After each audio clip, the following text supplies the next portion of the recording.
हिंदी में यूपीएससी की तैयारी से संबंधित प्रोग्राम्स को देखने के लिए सब्सक्राइब करें स्टडी IQ IAS हिंदी।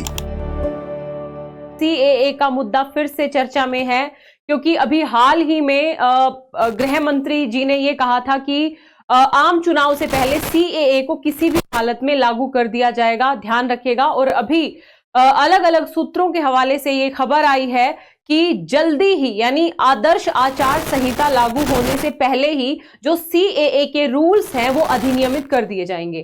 ठीक है, तो यहां पे ये जानना बहुत ज्यादा जरूरी है कि आखिर CAA क्या है और CAA रूल्स के अधिनियमित होने का मतलब क्या है कि भाई कोई भी ऐसा व्यक्ति, कोई भी ऐसा अवैध प्रवासी जो इस CAA की कैटेगरी में शामिल होगा वो किस प्रक्रिया के माध्यम से अप्लाई कर पाएगा। जैसे बहुत सारे माध्यमों से इस बात की जानकारी मिल रही है कि गृह मंत्रालय के अंतर्गत एक पोर्टल बनाया जाएगा और ऑनलाइन जो ऐसा अवैध प्रवासी है, जो बेसिकली मैं अभी क्राइटेरिया बताऊंगी, जो उन क्राइटेरियाज के अंदर आता है वो अवैध प्रवासी उस ऑनलाइन पोर्टल के माध्यम से बेसिकली अपनी जो भी जानकारी है वो जो भी जानकारी उससे मांगी जाएगी वो दर्ज कराएगा। उसके बाद एक प्रक्रिया होगी और प्रक्रिया के बाद उसको भारत की नागरिकता दे दी जाएगी।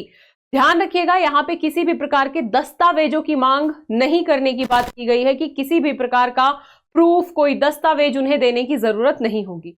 ठीक है, तो सबसे पहले यहां पे अवैध प्रवासी शब्द बार बार हम प्रयोग कर रहे हैं। तो यदि हम जो हमारा नागरिकता अधिनियम है 1955 का, यदि उसके अकॉर्डिंग अवैध प्रवासी देखें तो अवैध प्रवासी किसे कहते हैं, तो दो तरीके होते हैं अवैध प्रवासी को जानने के। तो जो सबसे पहला अवैध प्रवासी का तरीका वो होता है कि अगर कोई बिना लीगल डॉक्यूमेंट के भारत में प्रवेश करे, मान लीजिए यदि कोई वीजा पे आया है ना, वीजा लेके आया है तो वो वैध प्रवासी होगा, है ना। लेकिन यदि कोई बिना वीजा के अवैध तरीके से भारत में प्रवेश किया है तो ऐसे प्रत्येक व्यक्ति को हम अवैध प्रवासी कहेंगे।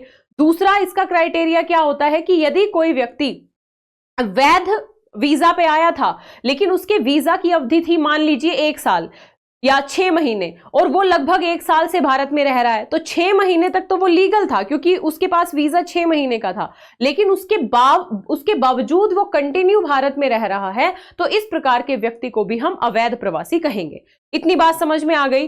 अगला मुद्दा यह है कि अवैध प्रवासी का मुद्दा भाई इतना चर्चा में क्यों आया, क्योंकि भारत के आसपास यदि आप देखोगे कि लगभग हर एक देश से भारत में बड़े स्तर पे प्रवास हुआ है, अवैध प्रवास हुआ है, जिसमें आप पाकिस्तान, अफगानिस्तान, बांग्लादेश, म्यांमार, श्रीलंका, ऊपर यदि हम बात करें जो है तिब्बत की, वहां से भी बड़े स्तर पे प्रवासी आए। ठीक है, तो ध्यान रखिएगा ये मुद्दा चर्चा में इसलिए है और इस CAA के जो प्रोविजंस हैं उन प्रोविजंस के बारे में यदि हम दृष्टि डालें तो ध्यान रखिएगा यहां पे 2-3 चीजें ध्यान रखनी है कि एक तो कुछ अवैध प्रवासियों के लिए, ध्यान रखना, अवैध प्रवासी के लिए नागरिकता की पात्रता दे दी गई है और यहां पे क्राइटेरिया सेट क्या किया गया है कि 3 देशों से आने वाले 6 धर्मों के लोग यानी जो नॉन मुस्लिम होंगे। ध्यान रखिएगा 3 देश कौन कौन से हैं, तो तो पाकिस्तान,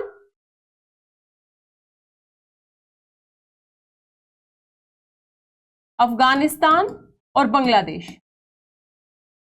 इन 3 देशों से, केवल इन 3 देशों से आने वाले 6 धर्मों के लोग, जिसमें हम बात कर सकते हैं हिंदू, सिख, बौद्ध, जैन, पारसी और ईसाई। इन धर्मों के लोग यदि इन देशों से आते हैं, बेसिकली इन 3 देशों से आते हैं, पहली बात इनको अवैध प्रवासी नहीं माना जाएगा। ठीक है, दूसरी बात कि एक विशिष्ट तिथि से पहले यदि आते हैं तो ध्यान रखिएगा 31 दिसंबर 2014 से पहले यदि आएंगे तो एक तो इनको अवैध प्रवासी नहीं माना जाएगा, यानी ये नागरिकता प्राप्त करने के हकदार, अधिकारी हो जाएंगे इस CAA अधिनियम के तहत। यहां मैं एक डिफरेंस करना यह चाहूंगी कि अवैध प्रवासियों को किसी भी तरीके से भारत में नागरिकता देने का अब से पहले कोई प्रोविजन नहीं था। ध्यान रखिएगा, किसी भी माध्यम से अवैध प्रवासी नागरिकता प्राप्त नहीं कर सकते थे। यदि हम इन प्राकृतिकरण और इन सारे माध्यमों को भी देखें जो नागरिकता प्राप्त करने के तरीके हैं, उन नागरिकता प्राप्त करने के तरीकों के माध्यम से भी अवैध प्रवासियों को अधिकार नहीं था, लेकिन इस CAA ने अधिकार दे दिया है कि 3 देशों के 6 धर्मों के लोग यदि 31 दिसंबर 2014 से पहले आए हैं तो उन्हें नागरिकता प्राप्त हो जाएगी। वो नागरिकता प्राप्त करने के लिए आवेदन कर सकते हैं और पूरी प्रक्रिया के बाद उन्हें नागरिकता प्रदान कर दी जाएगी। दूसरा प्रोविजन इसमें किया गया है कि सामान्य तौर पे जो प्रकृतिकरण के माध्यम से नागरिकता हम देते हैं किसी भी देश के, मतलब किसी भी अन्य देश के व्यक्ति को, तो उसके लिए उस व्यक्ति को कम से कम 11 साल भारत में रहना होता है।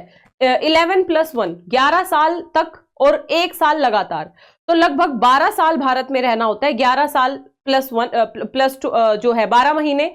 लेकिन यहां पे इन अवैध प्रवासियों के लिए जो इन 3 देशों से आए हैं ये 6 धर्मों के लोग, यहां पे ध्यान रखिएगा मात्र 5 साल यदि ये रह लेंगे तो इनको प्राकृतिकरण के माध्यम से भी नागरिकता मिल जाएगी। यानी दूसरा प्रोविजन क्या किया, प्राकृतिकरण के माध्यम से जो नागरिकता की अवधि थी उसको घटा दिया, यहां पे 11 साल से घटा के 5 साल कर दिया है।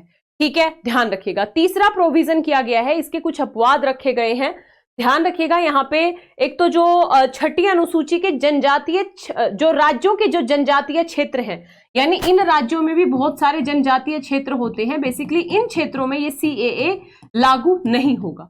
ठीक है, इसके साथ ही इनर लाइन परमिट वाले जो राज्य हैं उनके कुछ एक तरीके से प्रतिबंधित क्षेत्र होंगे, वहां पे भी ये लागू नहीं होगा। बाकी फिर एक अगला प्रोविजन तो OCI कार्ड को लेके है, इसको जानने की उतनी जरूरत नहीं है, लेकिन मैं बता दूं कि OCI कार्ड के पंजीकरण को रद्द करने की भी बात कही गई है कि यदि कोई OCI कार्ड धारक CAA या फिर किसी अन्य कानून का उल्लंघन करता है तो केंद्र सरकार उसका OCI कार्ड रद्द कर सकती है।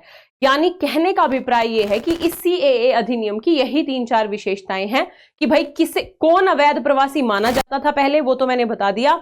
इन अवैध प्रवासियों को अब नागरिकता मिलने का रास्ता साफ हो गया है। तो किन को, 3 देशों के 6 धर्मों के लोगों को जो 31 दिसंबर 2014 से पहले आए हैं। यहां तक कि ये भी कहा गया कि जो इसके बाद भी आए हैं उनके लिए अलग से रूल्स बन सकते हैं। जब रूल्स बनेंगे तो उसमें बेसिकली अलग से पता लगेगा कि भाई किसके लिए क्या क्या प्रोविजन किए गए हैं, कितना समय लगेगा इनको नागरिकता प्राप्त होने में, कहाँ इन्हें अप्लाई करना होगा और किस किस डॉक्यूमेंट या किस किस प्रक्रिया की जरूरत होगी, डॉक्यूमेंट इनको नहीं देने होंगे। ये सारी बातें हमने देख ली।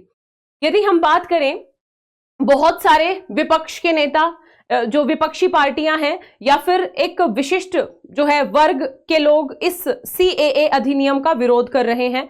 तो इस मुद्दे पे देश के गृह मंत्री ने साफ तौर पे कहा कि जो CAA है ये नागरिकता देने वाला कानून है, नागरिकता लेने वाला कानून नहीं है। यानी कि इस कानून से डरने की जरूरत नहीं है देश के अल्पसंख्यकों को, क्योंकि ये किसी की नागरिकता नहीं छीन रहा, ये केवल ऐसे धार्मिक अल्पसंख्यकों, यानी जो अलग अलग देशों में प्रताड़ित अल्पसंख्यक हैं, जो सताए हुए अल्पसंख्यक हैं, उनको नागरिकता देने का प्रोविजन कर रहा है। लेकिन फिर भी इस CAA को लेके काफी सारी चिंताएं सामने हैं। जैसे भारत की धर्मनिरपेक्ष साख को प्रभावित करता है।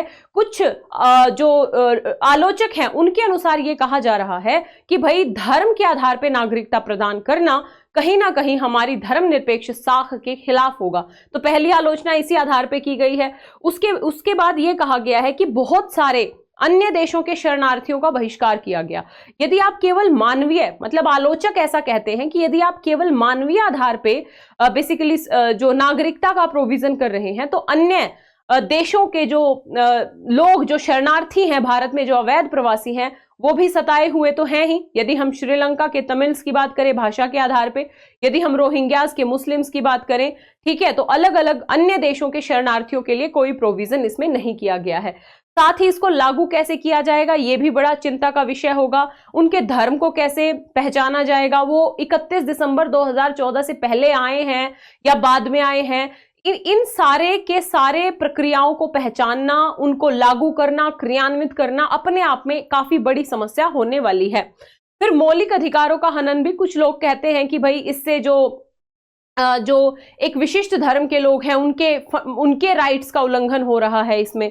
ठीक है, ध्यान रखिएगा। और उत्तर पूर्व में चिंता का एक कारण है, इस उत्तर पूर्व की चिंता का कारण मैं आप लोगों को यहां पे बता दूं कि असम अकॉर्ड हुआ, असम समझौता हुआ 1985 में, और इस समझौते में कहा गया था कि 1971, उसमें एक तारीख फिक्स की गई थी कि 1971 के बाद जो भी शरणार्थी आए हैं उनको बाहर कर दिया जाएगा असम से। और इस सीएए में तारीख दे दी गई है क्या, 31 दिसंबर 2014।